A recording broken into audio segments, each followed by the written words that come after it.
Si vous pensez que la force d'une entreprise réside dans son capital humain, nous parlons le même langage.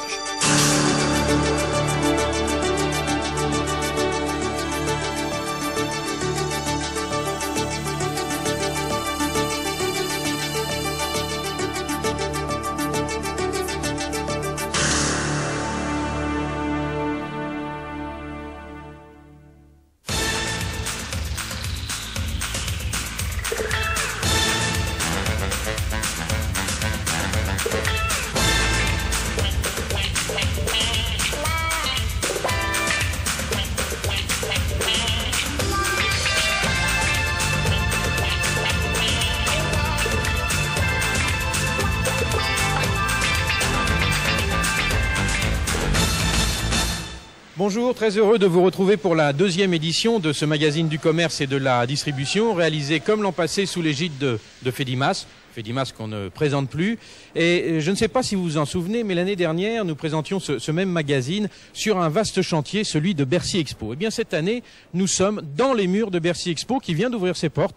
Alors il y a bien sûr quelques petits travaux de finition, mais vous allez découvrir tout au long de ce magazine et en exclusivité la beauté, la fonctionnalité de ce bâtiment. Ici, nous sommes dans l'atrium, magnifique atrium, où je retrouve Monsieur Malater, François Malater, qui est pour la deuxième année consécutive le rédacteur en chef de cette Action Commerce. Monsieur Malater, que va-t-on découvrir et de quoi va-t-on parler en règle générale dans ce magazine? Les différents reportages que vous allez voir dans ce magazine ont été tournés à la demande de Fedimas dans les entreprises de la profession. Ils ont pour but d'apporter une réponse aux attaques dont le commerce moderne a fait l'objet, réponse constructive. Vous verrez notamment comment les entreprises essayent de développer de réels progrès de productivité pour satisfaire les besoins nouveaux des consommateurs et apporter une réponse positive à ces attentes. Bien, Monsieur Malater, je vous propose de rentrer tout de suite dans le vif du sujet. Et nous nous retrouvons sur l'une des passerelles intérieures de Bercy Expo. Et pour commencer ce magazine, nous avons demandé à trois personnalités bien connues du monde de la distribution de nous donner leur avis sur les grandes tendances de la consommation actuelle. Sommes-nous dans un contexte de crise? Je crois que ma réponse est oui. Et je crois que la crise vient en fait de trois critères qui sont extrêmement importants. Le premier, c'est qu'il y a une surcapacité industrielle, qui est pour moi évidente et qui est le résultat d'une politique de productivité et de part de marché développée par les industriels depuis maintenant de nombreuses années. Le deuxième point, c'est qu'il y a probablement une relative saturation commerciale et que donc on ne peut pas indéfiniment développer des mètres carrés de surface de vente alors que la population elle-même n'évolue pas dans des proportions similaires. Et puis le troisième point, c'est qu'il y a sans aucun doute une évolution de la consommation à l'intérieur de la crise.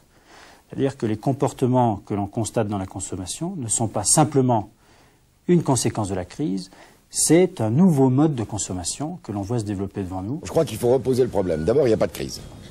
Nous ne sommes pas en crise. Nous sommes dans une autre situation économique. Nous étions en crise, on pourrait attendre la sortie de la crise pour que les choses se passent bien. Mais c'est pas vrai.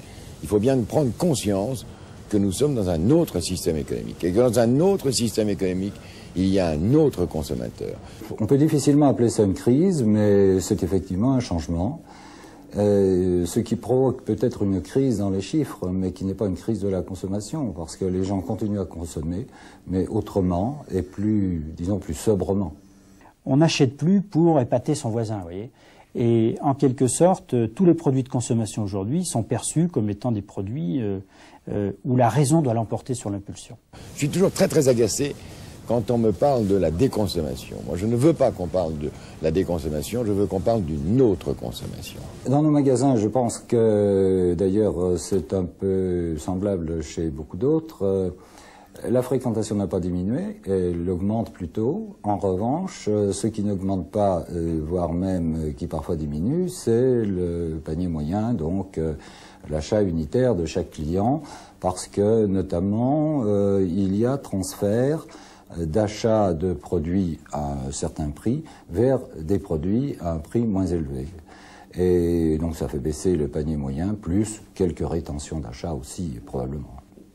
Dans cet espace, baptisé Carrefour de l'innovation et situé en plein cœur de Bercy Expo, on peut trouver tout ce que les industriels de l'alimentaire ont pu mettre au point en termes de produits nouveaux.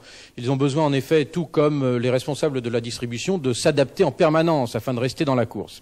Et pour pouvoir réagir vite, le plus vite possible au changement de tendance, il faut bien connaître les besoins du consommateur et bien connaître ses besoins en temps réel, si possible.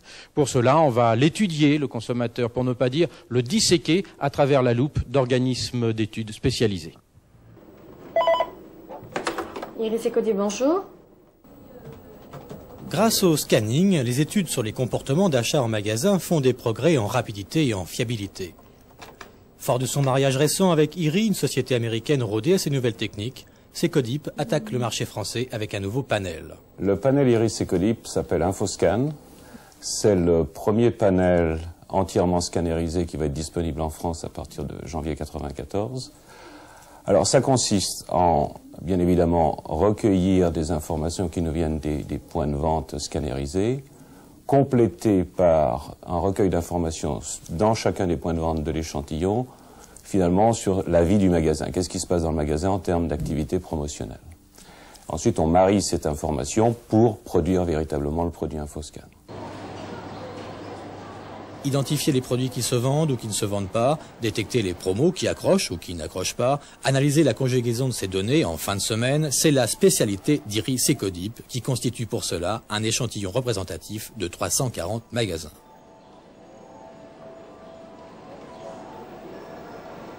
Pour se distinguer de ses concurrents, IRIS Ecodip compte sur la valeur ajoutée de son nouveau panel. Principalement le contrôle de la qualité des informations collectées, grâce à une technique de décryptage très sophistiquée qui s'apparente à un véritable nettoyage des données non fiables. Vous le savez, dans un contexte économique morose, les consommateurs se font plus fourmis que cigales. Et quand les temps sont durs, eh bien, le bon vieux rapport qualité-prix reprend du service. Cela, les distributeurs le savent, qui peaufinent leur stratégie. Alors, à vos marques et que le meilleur gagne. On est habitué à certaines marques, Roaco, les pâtes Tanzanie et tout ça. Bon, ici, c'est Leader Print uniquement. Notre conception du hard discount est très simple. Il ne doit pas s'agir d'un entrepôt avec des palettes posées partout et des produits de mauvaise qualité. Je crois que le consommateur recherche avant tout une présentation de supermarché classique avec des produits très bon marché et de qualité. Et le principe même de ce hard discount, c'est qu'il n'y a bien sûr aucune marque nationale. C'est pas la marque que je regarde, c'est le prix. Le prix agrointer, ça me coûte 2 fois plus cher que là. On se prépare à l'arrivée d'un hard discounter en faisant voir à notre clientèle que nous avons des premiers prix. Mais ces premiers prix n'ont pas le droit d'être plus chers que ces hard discounters qui vont arriver. La première semaine, quand nous ouvrons un magasin hard discount, les caddies sont assez petits parce que les gens sont méfiants et ils veulent tester les produits.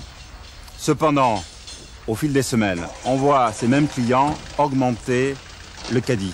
Et le caddie moyen devient très important et vous pouvez voir des caddies énormes. Ce n'est pas la première semaine que ces caddies sont remplis, c'est au bout de 4, 5, 6 semaines. Cela prouve bien que le consommateur a testé les produits par l'achat, les a goûtés et y revient.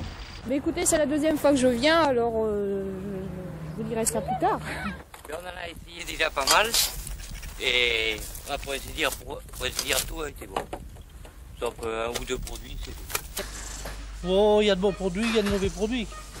Non, la viande, non, je la prends à part.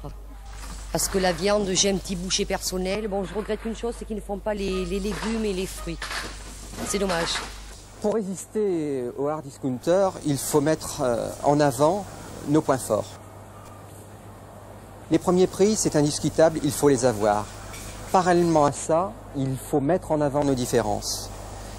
La qualité de nos produits frais, nos assortiments, l'assortiment que nous proposons au niveau des marques nationales, le non alimentaire qui est une force chez nous.